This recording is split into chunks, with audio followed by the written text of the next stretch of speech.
La relance de l'économie, c'est la relance de la production. Vital Baroléré travaille au MOC à tourner depuis 10 ans comme animateur.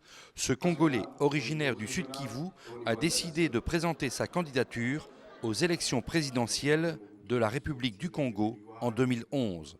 C'est à Bruxelles qu'il a présenté officiellement son programme. J'ai présenté ma candidature parce que je suis ici pour des raisons que je pourrais dire d'abord sécuritaires.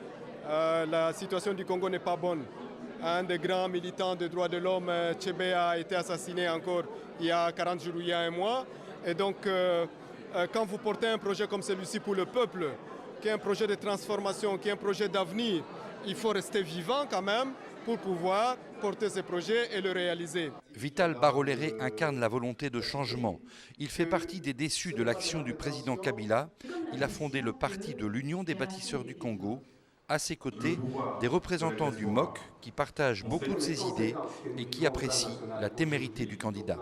A priori, ça paraît quand même quelque chose d'un peu fou quand on sait que, et ça a été rappelé ce soir, qu'il y a plus de 300 partis qui comptent présenter un candidat aux prochaines élections, mais c'est véritablement quelqu'un qui a un bagage à la fois dans la coopération mais aussi dans la réflexion, donc dans l'action et dans la réflexion, qui font certainement de lui un candidat valable à la présidence de la République du Congo. Aussi fou que ça paraisse, quoi. Le programme de l'Union des bâtisseurs se résume en 4 priorités. La paix et la stabilité, la révolution éthique, la lutte contre la corruption, la relance, passer d'une économie de cueillette à une économie de production, et la promotion des politiques sociales. Des idées qui sont partagées par d'autres Congolais. C'est un citoyen congolais que je découvre très téméraire, très courageux et qui a de bonnes idées. On espère que ces idées peuvent aider les gens à se réveiller et à réfléchir suffisamment que pour en faire reconstruire en fait ce Congo. Il m'inspire principalement de l'espoir. Et je pense que pour tout le monde, Vital Baroléré, c'est l'opportunité qui se présente à tous les Congolais. Ce que j'aime, ce que je trouve de particulier chez Vital, que jusque-là je n'ai pas trouvé à d'autres hommes politiques, c'est qu'il arrive à concilier tout avec la culture. Et la culture, c'est l'âme même de la société. Aujourd'hui au Congo, les hommes de culture, les artistes n'ont pas leur parole, n'ont rien. Il n'y a rien qui est fait pour... Il n'y a aucune politique culturelle au Congo. Et qu'avec Vital, je suis sûre qu'il le fera parce qu'il est là-dedans déjà.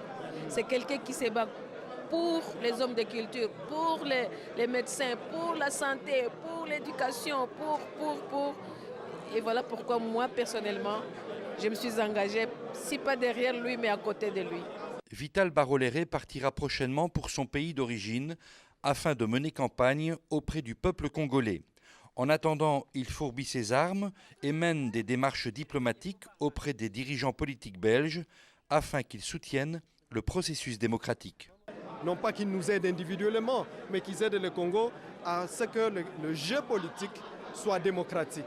Que tout candidat, parce que c'est un droit humain, c'est un droit citoyen, c'est garanti par la Constitution, que tout candidat ait la même chance et ne pas le risque de se faire assassiner. Ça, je vais rester pour plaider ici et pour demander activement aide-nous.